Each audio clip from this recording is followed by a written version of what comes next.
NVN के साथियों, कमाल की बात में आपका खैर मकदम, आपको स्वागत, आपका वेलकम।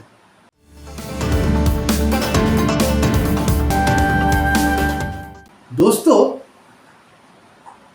ये बात तो आपको याद है कि 1914 में जब बीजेपी कामयाब हुई और नरेंद्र मोदी इस मुल्क के प्राइम मिनिस्टर बने, तो एक शोर था, हिंदुस्तान में भी था और हिंदुस्तान के बाहर भी बात करवाया गया था कि भाई यह वादा पूरा करने वाला आ गया। और इतना बड़ा लीडर तो आज तक न हिंदुस्तान में पैदा हुआ और पता नहीं रहता होगा या नहीं होगा। अब तक तो इतना बड़ा लीडर पैदा ही नहीं। वही हम लोग भी तमाशा देखते रहे 5 साल तक। 5 साल में वादे तो नहीं पूरे हुए, लेकिन जब दूसरी बार वो और ज्यादा ताकत से सामने आई, उनकी ताकत और ज्यादा बढ़ी। अचानक ये हुआ कि हिंदुस्तान का ये प्राइम मिनिस्टर तो ऐसा प्राइम मिनिस्टर है जो ना डरता है, ना सोचता है, ना घबराता है। जो उसकी समझ में फैसला आता है वो करके आगे निकल जाता है, सोचते ही नहीं। और इस सिलसिले में कहा गया कि ये वर्ल्ड के उन बड़े बड़े लीडरों में है जो ऐसा करते हैं या बहुत कम कर पाते हैं। और हमेशा ये कहा गया कि प्राइम मिनिस्टर नरेंद्र मोदी इस मुल्क के उतनी ताकतवर और उतनी पावरफुल प्राइम मिनिस्टर हैं जैसे एक तो इसराइल के नेतन्याहू होते या फिर बाद में अमेरिका के डोनाल्ड ट्रंप। वो भी जो उनकी समझ में आता है कर बैठते, सोचते वोचते नहीं, पहले फैसला कर लेते, फिर बाद में अच्छा हो या बुरा हो वो आप जानिए। जैसे हमारे यहाँ नरेंद्र मोदी साहब ने किया, नोटबंदी की, एक बहुत खराब किस्म का जीपीएस बनाया। दोनों गलत थे, लेकिन उसके बारे में किसी से पूछा नहीं, इसके बारे में किसी पूछा तो करना तो वो कर दिया, जो हो उसको जनता भुगते। तो नेतन्याहू भी यही करते थे और डोनाल्ड ट्रंप ने भी यही किया। लेकिन अब एक अजीब बात है, घमंडी लोग एक बात नहीं जानते कि हर चीज का इलाज जो है वो वक्त बड़ी अजीब चीज है। अब आज देखिए नेतन्याहू का क्या हाल है। उन्होंने ऐसे ही नोटबंदी और जीपीएस की तरह उन्होंने भी एक फैसला किया, उनके खिलाफ करप्शन की कुछ इंक्वायरीज हुई। उस इंक्वायरी की रिपोर्ट आई जिसमें कहा गया कि इन्होंने भी कुछ किया है और उनकी बीवी ने भी किया। बहुत संगीन मामले नहीं थे मगर थे। तो उसके बाद ये हुआ कि भाई वो रिजाइन कर, लोग सड़कों पे आने लगे। तो ये हुआ कि इनको सिर्फ सुप्रीम कोर्ट हटा सकते इसराइल के। तो इन्होंने क्या किया, अपनी ताकत के घमंड में आके एक बिल पास किया। बिल ये पास हुआ कि सुप्रीम कोर्ट किसी प्राइम मिनिस्टर को उसकी जगह से नहीं हटा सकता। जैसे ही ये फैसला आया तो इसराइल की आबादी, पूरे इसराइल की आबादी 50 लाख से थोड़ा ऊपर नीचे हो सकती है। उसमें लाखों लोग सड़क पे आ गए, क्योंकि ये तो नहीं चलेगा, ये तो वापस लो, नहीं तो तुम जाओ। इतना एजिटेशन बना, लाखों लोग सारे इसराइल में सड़कों पे आ गए। हद ये है कि एक एरोप्लेन में जिसमें नेतन्याहू बैठे थे, कहीं जा रहे थे, वहां जितने बाकी पैसेंजर्स थे उन्होंने बालों मचाना शुरू किया कि ये बैठा है तो अब इसमें नहीं जाएंगे, इसको निकालो यहाँ से।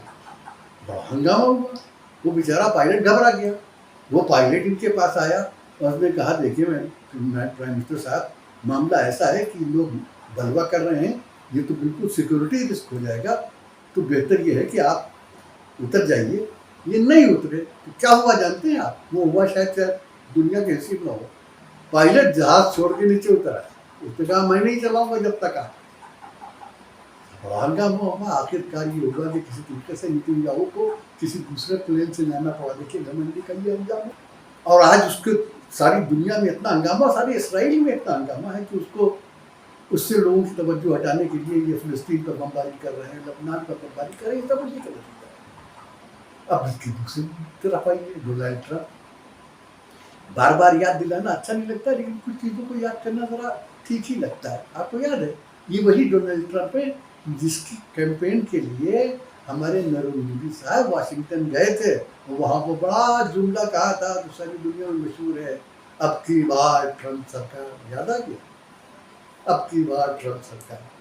तो बेचारे ट्रंप इनकी कन्विंसिंग के बावजूद जो है वो कामयाब नहीं। और आखिर में हार गए। अब हार गए ठीक है, इलेक्शन में कोई जीतता है कोई हारता है, इलेक्शन के ये दो रिजल्ट होते हैं। हारने के बाद वहाँ की इनकम टैक्स और कुछ दूसरे डिपार्टमेंट ने ये कहा कि डोनाल्ड ट्रंप ने अपने इनकम टैक्स के मामले में घपला किया हुआ है, इन्होंने अपनी कुछ नाकामियां छुपाने के लिए लोगों को पैसे दिए हैं और बताया नहीं इनकम टैक्स को ये पैसे दिए। ऐसे ही ये भी है कि हिंदुस्तान ने उनको 47 करोड़ डॉलर की जो रेट दी थी वो कहाँ थी, किस बात की थी, उसका भी कहीं निराश नहीं था। हंगामा होता। अब अच्छा ये कोई बड़ा कोर्ट नहीं था सुप्रीम कोर्ट, मामूली कोर्ट था, डिस्ट्रिक्ट कोर्ट जैसे हमारे यहाँ। आखिर उसने कहा कुछ नहीं, ये मुजरिम है, इनसे कहिए अपने सब कागजात जमा करें। उनको सब कागजात जमा करें, उन्होंने उसको जमा किया, उनको देखा, देखने परखने के बाद कहा कि ये सब गड़बड़। इस गड़बड़ होने के बाद ये है कि उनके ऊपर केसेस हो गए। मुझे जहाँ तक मैंने अमेरिका का मीडिया देखा है वो भी बहुत संगीन मामले नहीं है, लेकिन किसी प्रेसिडेंट का क्रिमिनल होना और क्रिमिनल होना उसका पॉलिटिकल लॉस तो हो ही जाता है, तो इनका पॉलिटिकल लॉस हो गया।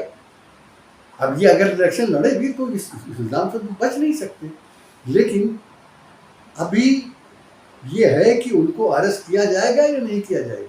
मुमकिन है जब तक ये वीडियो आप तक पहुँचे तो कुछ फैसला हो चुका, हो सकता है वो अरेस्ट हो गए हों या कहीं कुछ और मामला होगा। लेकिन फिर वही एक बात देखिए, घमंड का और किसी से मशवरा न करने का, किसी से राय न लेने का आखिरकार यही अंजाम है। हमारे यहाँ एक और मसला है कि अक्लमंद आदमी को एक बात और चालाक घोड़े को एक चाबुक काफी होता है। तो हम इन तमाम लोगों से जो अपने घमंड में ये समझते हैं कि वो कुछ भी कर सकते हैं, जनता उनको पूछने वाली नहीं है, उनको ये याद रखना चाहिए कि एक चीज़ होती है जिसका नाम होता है वक्त। उस वक्त से सबको डरना चाहिए। तो दोस्तों आज वीडियो यही खत्म करते हैं, अगले वीडियो में हम फिर मिलेंगे, कोई नई बात करेंगे।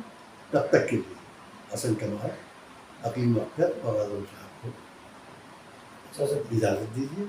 खुदा हाफिज़, नमस्कार।